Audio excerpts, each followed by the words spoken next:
live on Staten Island. I live on Staten Island. We got the beautiful beach behind me. It's a beautiful day outside. The sun is shining so bright if you can see it. And this is an amazing thing to do, just to get out and go by the water or go to nature and just reconnect. Because that's where we all came from. There was forest long before there were cities. And we are more attuned to the forest than we are to this city life that we constructed.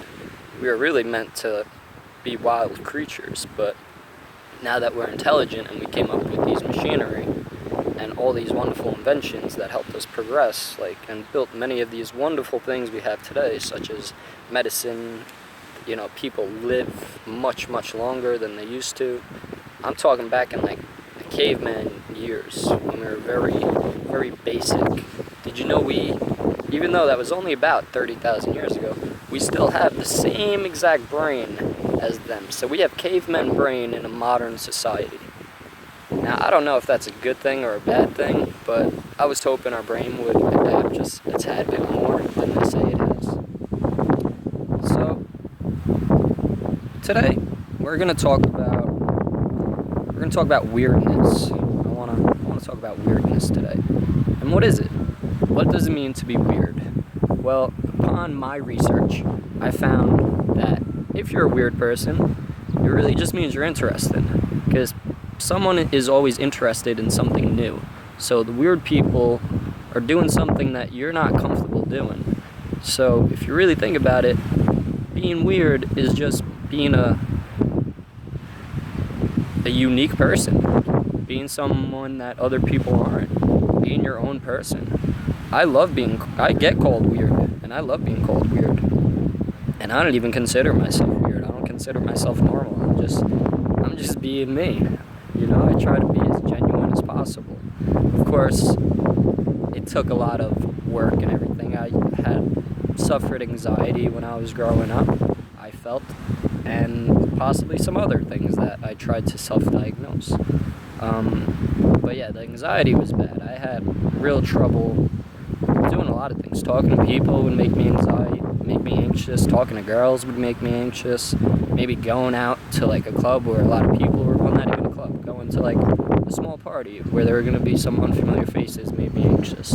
I liked my comfort zone, and that's where I stayed. I had a certain group of friends, and we normally stayed in the house. Maybe if we drank in their basement or something, and we never really ventured out too much, and if we did, we went as a giant group.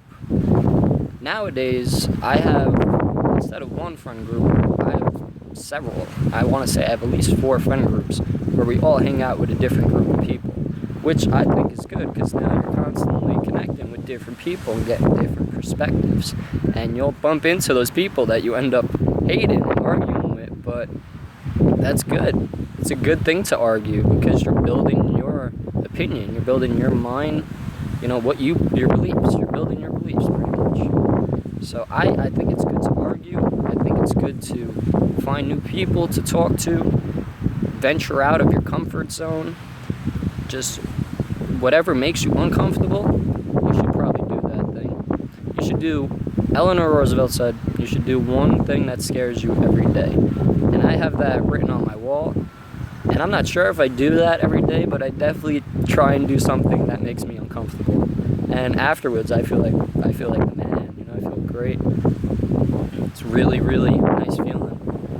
And then you just become a more comfortable person overall, doing anything. You're more open-minded. You're more accustomed to just say yes, random ideas. Yes, man. You couldn't say no to anything. You would just say yes and just go out. And it turns out some of them were negative, but some things turned out to be very positive for the man. But I'm not telling you to say yes to everything. Just those things that make you slightly uncomfortable, that you've been wanting to try deep down, go after those things. Try those things, because they're only going to grow you as a person. Alright, what else can we say about weirdness? Well, one way I helped build my weirdness, as a lot of my friends might say, is I started meditating. And not a lot of people meditate, and that's why it's viewed as a outside thing and maybe a weird thing. they're all just labels when you think about it. It doesn't really matter what anyone labels you. It's what you can just have whatever they say bounce right off of you. You don't even have to register their thought. But some people do take things a bit too personal. And I feel like they shouldn't. But you should just keep it simple, let it flow, have a good time. If you're wondering about my hair right now, I just had a football game, and it just goes everywhere once I start sweating. But yeah, that's why. It's nice. I like it. Alright, so sorry for dragging off right there.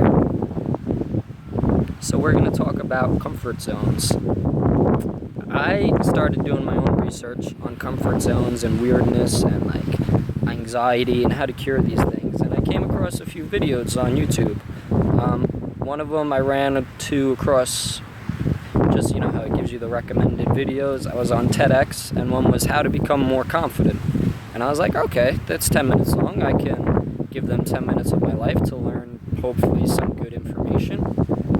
Because I feel like you could read a whole book and only get a little bit of information, but one YouTube video can sum up a whole lot for you. I really enjoy YouTube because of that.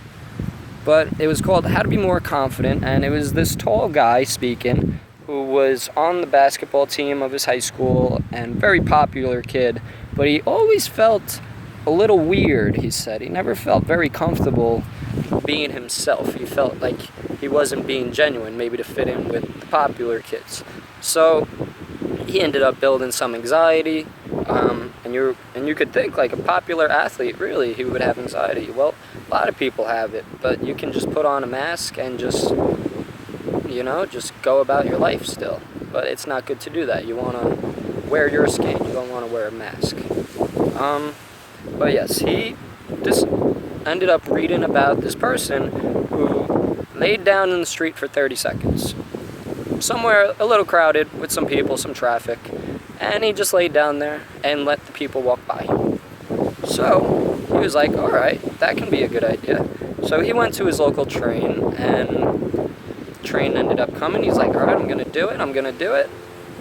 No, he didn't do it. He got right on the train, and he was pissed at himself because it's such a simple thing just to lay on the floor, but he wasn't able to do it. He was afraid of what other people were going to be thinking about him, when you really don't have to be worried about that. It's really not that important. So next day comes. I think the next day he decided to do it, and yeah, so he is there, palms sweating, he's about to lay on the floor. His heart starts beating through his chest. His throat closes up. He feels almost like he's not him, and this is anxiety hitting him. This is him being a very anxious person, and all of a sudden he's like, screw it. He lays on the floor and just looks up. He's looking up at the train station ceiling, and he's just sitting there. About 10 seconds goes by. He starts to calm down a bit. About 30 seconds in, he's like, wow, I'm just laying on the floor, and people are just going about their day, because people are not going to care. They have somewhere to go, and maybe they'll be talking about you later. What makes you a weird person? Congrats. So now they're going to be talking about you later at work, like, hey, the guy who was laying down at the train station today. And then maybe they have some positive things to say, maybe they have some negative, but they're talking about you. So I think that's good.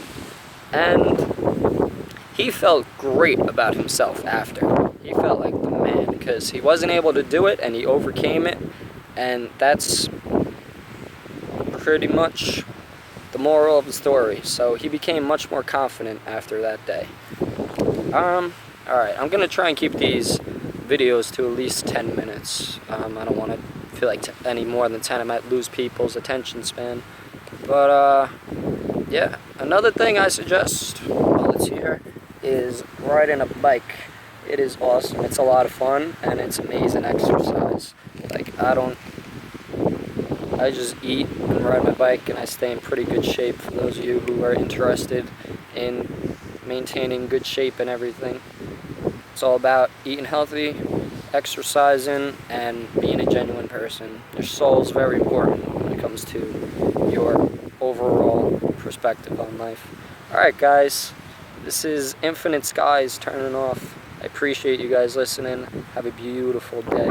Life is beautiful.